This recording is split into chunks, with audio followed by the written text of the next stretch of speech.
want to bring in Caitlin Huey-Burns now to talk more about this transition of power. Boy, Caitlin, there is so much to talk about. Obviously, President-elect Biden's administration is going to be very different than the Trump administration. Different approaches to some key issues, particularly immigration. He's already sort of laying out his immigration plan, and he wants to hit the ground running with that and start making changes, tomorrow.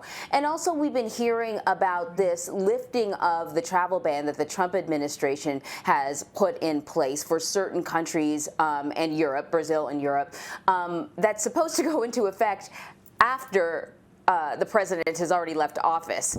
So definitely the Biden administration pushing back on that as well. What can you tell us about these two changes? That's right. The Biden administration plans to hit the ground running tomorrow, and we'll see big contrasts with the outgoing administration. So first on immigration, by executive order, Biden wants to extend protections for so-called dreamers, those who were brought to the U.S. by their parents when they were young.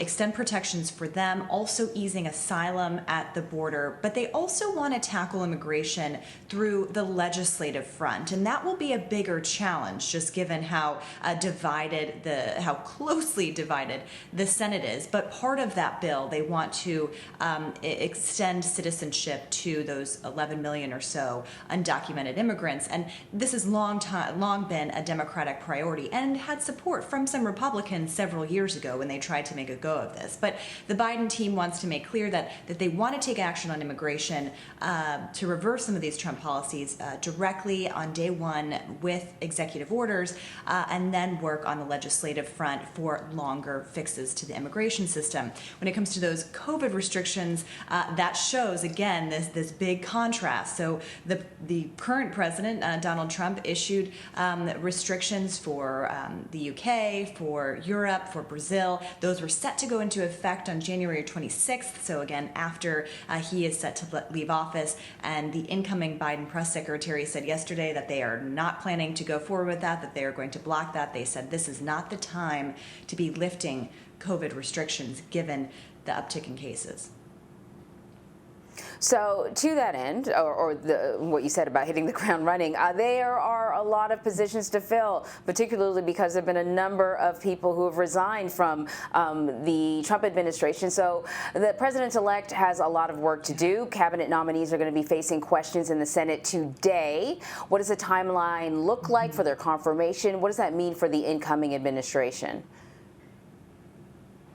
Well, the cabinet nominees that we'll see today are for these key areas of national security and the economy. So appointees or nominees for Secretary of Defense, Secretary of State, Intelligence, and of course Treasury Secretary. And that shows the priorities of this incoming Biden administration, given everything we've seen over the past couple of weeks. National security obviously is taking hold, taking center stage along with the economy and addressing the fallout from the pandemic. But there is a question of what this timeline looks like, because remember also, this is a Senate that will have to deal with the impeachment proceedings. And Mitch McConnell and Chuck Schumer are currently working out a kind of power sharing agreement, because once those two incoming senators from Georgia are officially sworn in, and that's going to take a couple of days at least, that will be a 50-50 split Senate with Kamala Harris as the tie-breaking vote. So they're going to have to balance these confirmation hearings with impeachment, and that had been a concern among the Biden folks, because they wanted to keep the focus on getting their nominees confirmed and in these positions, also moving ahead with COVID legislation, but they also know that they have to handle impeachment as well. Typically in administrations, these confirmation hearings begin before now, so it's actually a late start. And the idea is that the administration can have some of its key players in position, or at least almost in position, to be able to, again, address a lot of these issues from day one. Yeah. Norah O'Donnell conducted an interview with the two senators in charge of the inauguration preparations, Republican Roy Blunt and Democrat Amy Klobuchar. I want to play a little bit of that sound for viewers in case they missed it.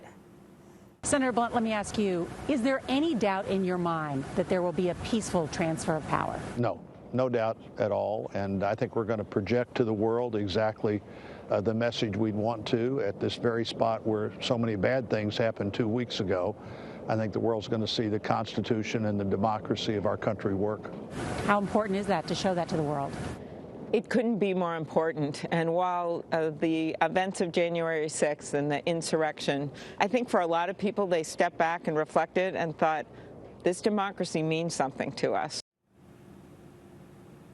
So this inauguration was going to look different than any other inauguration just beforehand because, you know, we're in the middle of a pandemic and you can't have large crowds gathering. But now you add the other layer of heightened security in the Capitol. So tell us how this is going to look different. Who's going to be in attendance? What do we know about how the ceremony is going to look?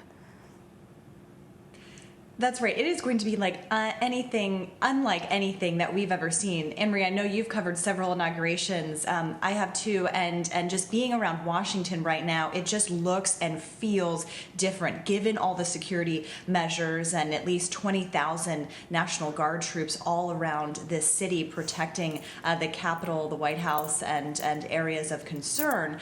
So it just feels different. Usually, you have lots of people coming into town. You have this celebratory atmosphere. You have people in Washington excited about this kind of ceremony. That is not happening. The streets are feeling like ghost towns around these main areas. But there are going to be some ways that they're trying to make up for this, given the COVID restrictions and the security restrictions. So on the National Mall, for example, they have about 200,000 American flags planted, tiny flags, and that's meant to represent what the audience would look like. Typically, they give out about 200,000 tickets to people to come watch the ceremony. So those flags will be in place, and that's what the president-elect, as he's sworn in, becoming president, will be looking out towards.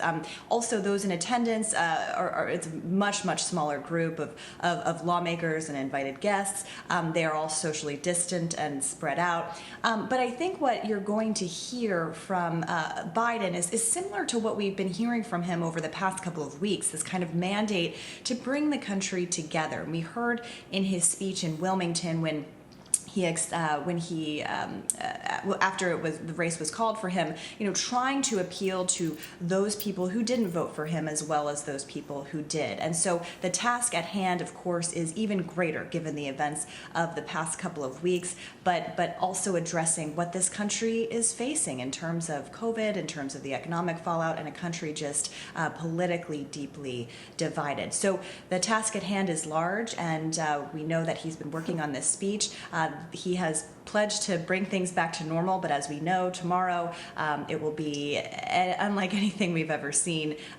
So it will be interesting to watch for sure. I don't even know what normal means anymore at this point, Caitlin. Thank you so much. Thank you. All right, so we will be bringing you full coverage of tomorrow's inaugural events. You can start off the big day by streaming CBSN AM at 7 Eastern tomorrow morning, and make sure that you stay with us throughout the day for all of the latest updates from Washington.